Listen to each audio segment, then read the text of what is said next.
Hey everyone, my name is Reggie and welcome to my channel. Today I'm really excited to share with you my favorite memoirs of all time. These are the memoirs that stood the test of time. These are memorable memoirs. So I absolutely love memoirs. I especially love listening to memoirs on audiobook and especially love that if they're narrated by the author.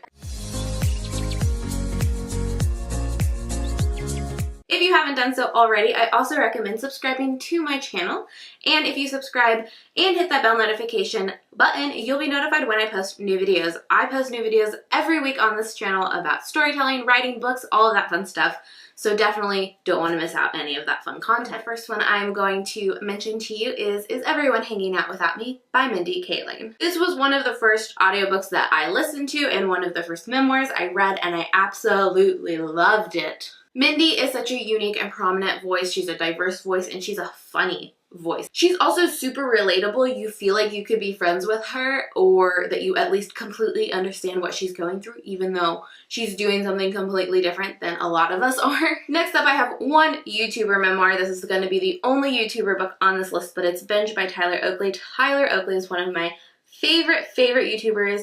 I'm an OG fan. I've been watching him for years and years, and I just love him so much. It really highlighted to me his writing style and how rich and wonderful his writing style and his voice is. Like, even if he wasn't narrating it, I know just reading those words on the page, I would have been hearing his voice in my head because it was just written in a style that you can hear Tyler all over it. The next book I want to talk about is Furiously Happy by Jenny Lawson. I love Jenny Lawson, though I didn't know who she was until I read this book.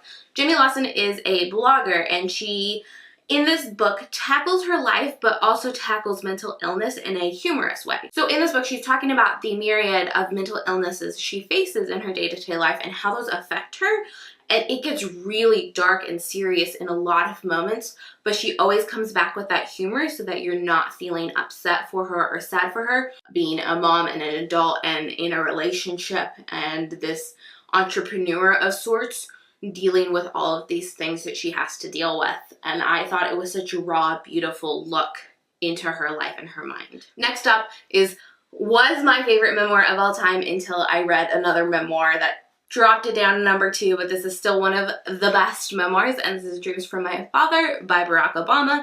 This book touched me in such a unique place because I've never felt like I was understood or represented or like anyone talked about being biracial the way Barack Obama did. And I never understood how much I cared about that representation, how much I identified as being someone who's biracial until I read this memoir, and it really just kind of changed the game for me personally. So that's why it's on here. It's not going to have that same impact necessarily for everyone, but I do think Barack Obama's story is so unique and wonderful and beautiful. This one just held a special place in my heart for the way it kind of opened my eyes up to like how I feel personally and how I identify personally. So it is, of course, super important. Next up, I have Brain on Fire by Susanna Callahan, and this book blew me away. This is the story of a young girl who is a journalist, and she's just starting to try to get her foot in the door and working for a paper, and something happens and no one really knows what's happening to her, but her brain starts acting weird and she's going through seizures and like just this really intense medical stuff is happening to her, and she ends up having to be hospitalized, and no one can find out what's wrong with her. No one is understanding what's happening, and she's in the hospital for a long time. And the story is pieces of what she can recall, pieces of things she like journaled about during the experience, pieces of other people's experiences such as her doctor, her family, or her boyfriend, etc. Such a interesting crafted narrative because it has these different perspectives, because she wasn't coherent or necessarily remembers everything that was happening during this time, but it's marvelous because of that, and the writing is so good. You can tell Susanna is a journalist, and a good one at that, because her writing is so gripping and concise. She talks about like medical things and you'd think you wouldn't be interested in that at all, and she compels you, and she's gripping and she's concise, and she's just like all the wonderful things about a journalist who writes well.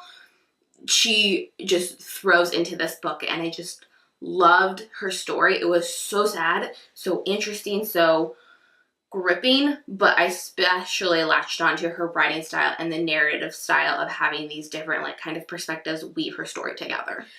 The last book on this list, if you've been watching my videos for the last like month or so, you probably know what it is because it's my new all-time favorite memoir, and this is Border Crime by Trevor Noah. Trevor Noah's story took my breath away.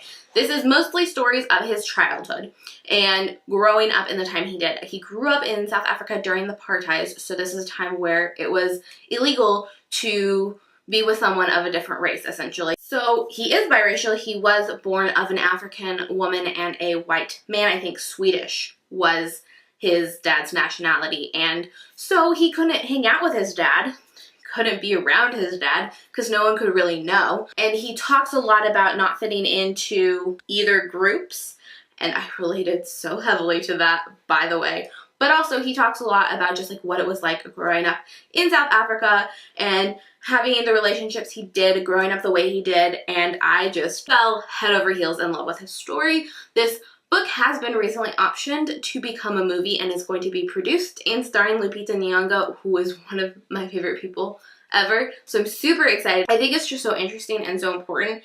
And Trevor is writing more books now. I think he has another memoir slated to come out next year, and I can't wait to get my hands on it because his story is great. And of course he's a comedian, so he has these like really funny moments, but it's not like a laugh out loud all the time funny memoir because so much of what he's talking about is so serious. I highly recommend it because it's my all-time favorite memoir I've ever read. So I hope you enjoyed watching me gush about my favorite memoirs. These are all memorable and have stood the test of time. Like some of these I've read recently, of course, but most of these I read in like 2015, 2016 when I was really first getting into memoirs. So these are definitely standouts and my favorites and the ones that have just been memorable to me. I definitely hope you enjoyed this video, and if you did, you should give it a thumbs up and subscribe. Comment down below and let me know if you've read any of these, what you thought of them, or if there are any memoirs you think I would love that weren't on this list. Let me know what they are so I can add them to my TBR. That is all for today's video, and I will see you in my next one. Bye!